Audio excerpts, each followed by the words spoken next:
and at Fort Hood, Texas, as well as others, have confirmed that major armored divisions out of Fort Hood and other bases are set to be sent late in September into October into Libya, a full-scale ground war. Meanwhile, Obama comes out and says he doesn't need any authorization from Congress and that Libya is not a war. Now he's threatening to go into Sudan.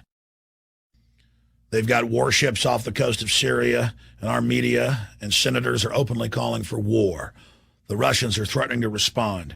Now the CIA has expanded drone attacks in Yemen, and that government, a supposed ally, is toppled.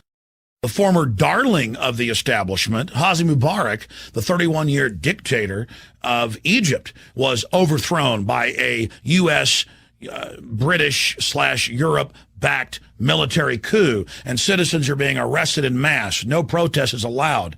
This is amazing. Al-Qaeda-backed forces in the east of Libya are now being augmented by U.S. and British special forces.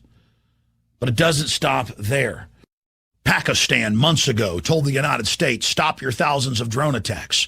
Our country doesn't care. It's going forward with a supposed ally, driving him into the hands of China and Russia. U.S. warships have entered the Black Sea. Russia is saying that this appears to be a provocation. China and Russia are warning that wider conflicts could erupt from this. The word we're getting from our military sources and officers is that they've been told that basically a giant war in North Africa, the Middle East, and Central Asia knew that all these new wars were going to be launched, but that they would be called peace. This is Obama's global peace tour. First, he sold as this anti-war liberal. The planet bows down before him after 8 years of warmongering and lies about WMDs by George W. Bush.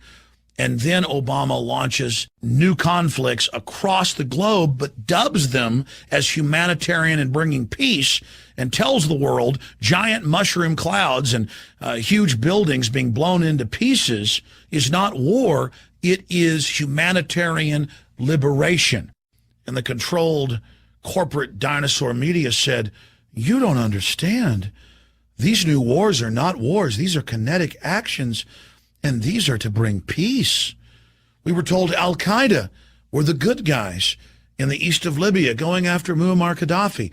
We were told that bombing their cities and killing thousands was humanitarian.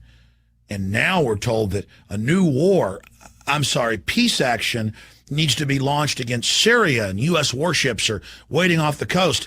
Obama says he's concerned about what's happening in Sudan, and there might need to be a military bombardment there. Yemen is being carpet bombed by hundreds of predators a few weeks ago at Bilderberg in St. Moritz in Switzerland.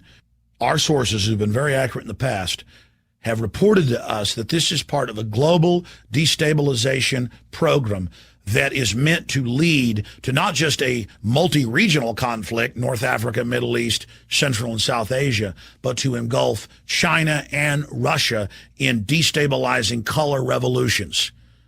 But the globalists won't stop there. They must destroy every nation state. They must destroy every currency. They must destroy every economy. So the entire world bows to this world government George Sorosian program of order out of chaos and the private global banking cartel that you will pay your carbon taxes to. It is happening. Meanwhile, it has now been proven what we first reported last year, that the Bureau of Alcohol, Tobacco, Firearms, and Explosives for the last 2 years knowingly helped ship semi-automatic firearms by the thousands to Mexico in an attempt to then track the weapons back into the United States and connect them to violence in Mexico so the federal government could call for a total ban on all semi-automatic firearms, as they have now done. This is incredible. Another example of staged terror, another example of a frame-up, this time targeting the Second Amendment. And CNN, the Houston Chronicle, you name it, has now reported on the fact that over 28,000 people have been killed in Mexico in the last 2 years, that The Southwest in the United States is now more dangerous than the worst areas of Eastern Europe for kidnapping. Mass graves have been found all over Mexico and on the Texas and California-Nevada border with dead children.